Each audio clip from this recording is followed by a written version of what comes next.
Go. Mayong ito sa tanan. Mga igsoon, ako si Nanay Jocelyn Gonzales Bilwan. Praise God, 67 years old.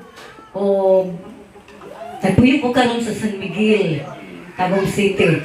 Pero dili jud ko taga dinhi taga Surigao del Norte. Kung mga igsoon, naabot ko diri kay naaman ako ang mga anak. Sa akong pagpangalagad, gipasalamatan ko ang Dios tungod sa iyang pagkamayo nga dili maihap sa akong kinabuhi. Sa wala mga igsoon, kung ay magsangyaw sa ako ang pulong sa Diyos, dili jud ko ganahan mga igsoon. Apaan kung ang Diyos mamuhat, kung ikingon pa, kung ito pinili o ito tinawag Diyos, ang Diyos mamuhat Diyos sa ato ang kinabuhi. Since nga nabaptize ko sa pangalan ng Ginoong Jesus, akong nahinumduman nga ang Espiritu sa Diyos kanunay naglipay sa ako ang kasing-kasing. Praise God ang tod nga bisan mga igsoon katong ako ang bana sa unang nga panahon daghan ko gigagian. Wala pa ko naluwas mga igsoon. Wala pa ko naluwas ang ako ang bana mahimo jud namong kasamo kang ako ang pag-alagad.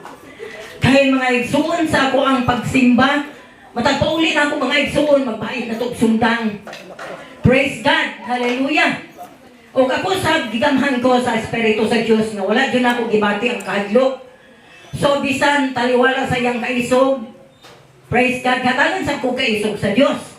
Hangtod nga di-declare nga ko nga pwede na putloning akong ulo tungod kay gihatag ko na sa Dios ang akong kinabuhi. So salamat sa Dios ako ang pagkaluwas mga igsoon. Fully na akong gihatag sa Dios ang akong kinabuhi.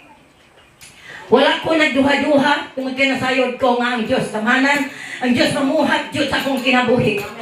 Dios nga kanang gikan sa sinugdan hangtod sa katapusan sa akong kinabuhi, nasayod ko nga dili jud ko pasagdan. Kanunay kong gigunitan ang iyang mga pulong nga nagaingon nga dili ko kamubiyaan hangtod sa kinatumyan sa kalibutan. Praise God. So sa pagkakaroon mga igsoon, kanunay lang jud akong ipangayo sa Dios ang kalig-on, kadasig labi na makakita ko sa mga kaigsuonan, mga igsoon. Malipay jud ko mga igsoon. O kanunay na akong ginaampo, Lord. Hallelujah! Akong ginahangyo ang Diyos na unta sa kanunay. Hatagan ko niyang pulong. Dihin akong kinabuhiyon sa batang adlaw samtang ako nagbuhi pa. O akong di paningkamutan sa akong kinabuhi nga kanunay na akong magakos ang iyang mga pasalit. Kanunay na akong magakos ang iyang mga promise sa akong kinabuhi. Bisan sa akong mga anak, wala man sila naman ko'y mga anak na wala nag-off-on sa, pero wala ko nawalai sa paglaom na mabot yun ang panahon, ibalik sa Diyos ang ilang kalipay sa pagkalagad. O pasalamatan ako sa pagkakaroon sa Diyos sa akong apungan ng anak. Subingkay, salamat sa Diyos na isang tuod ang iyang nagpag-declare na sa doktor nga isi siya tungod kay ako kayang bata, mag-glory to God. Hallelujah. Walay dili kayo mo diha sa Diyos.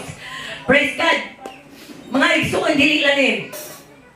Kung kita magkabati, kita mo ingon ng doktor nga dili jud matawo tungod kay ako kayong bata. Apan ako sa akong kasing-kasing kampante ako nga basta naa ka Ginoong Hesus. Wala jud ko'y ikadlokan. Kanunay na akong ginumdum ang iyang pulong nga nagingon sa Salmo 23:1 nga kung naa ang Diyos, wala ka na'y pangitaon pa. Busa sa akong kinabuhi karon mga igsoon, ang tanan akong itugyan sa Diyos, ang akong lawas, ang akong kusog, praise God, ang tanan akong ginatugyan diha sa Diyos. Tungod kay nasayod ako nga walay lain. Diyos akong kinabuhi na makahatag sa insakto nga direksyon sa akong kinabuhi. Dalay ko ng Diyos ni matahong nga kaugtuhon ang kadungganan kay mayaan mga pagpasalamat akong ibalik sa bumi nga Diyos. Amen.